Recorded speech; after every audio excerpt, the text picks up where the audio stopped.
In a resounding display of solidarity, a coalition comprising over 400 current and former athletes, 300 academics, and approximately 100 advocacy groups has united in a fervent plea to the NCAA, uphold inclusivity and reject the notion of banning transgender women from participating in women's college sports.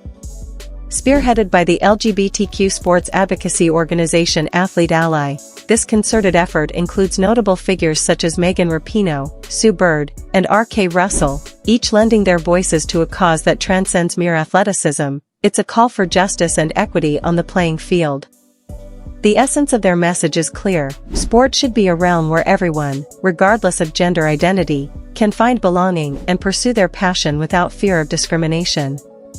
Megan Rapinoe, a two-time Olympic medalist and iconic figure in women's soccer, unequivocally asserts that bans targeting transgender athletes do not serve to protect women's sports. Instead, they erect barriers that undermine the very essence of athletic competition.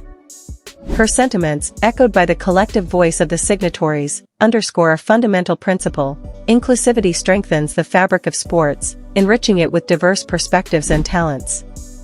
However, amidst this impassioned plea for inclusion, a discordant note arises from those who fear the erosion of fairness in competition. Former University of Kentucky swimmer Riley Gaines, among others, contends that policies allowing transgender women to compete in women's sports are inherently discriminatory, robbing female athletes of their rightful opportunities.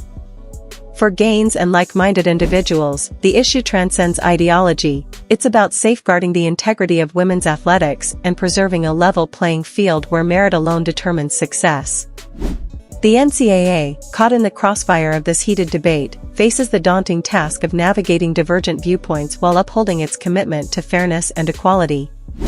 Its decision to permit transgender women to compete, albeit under specific conditions, reflects a delicate balance between inclusivity and maintaining competitive integrity.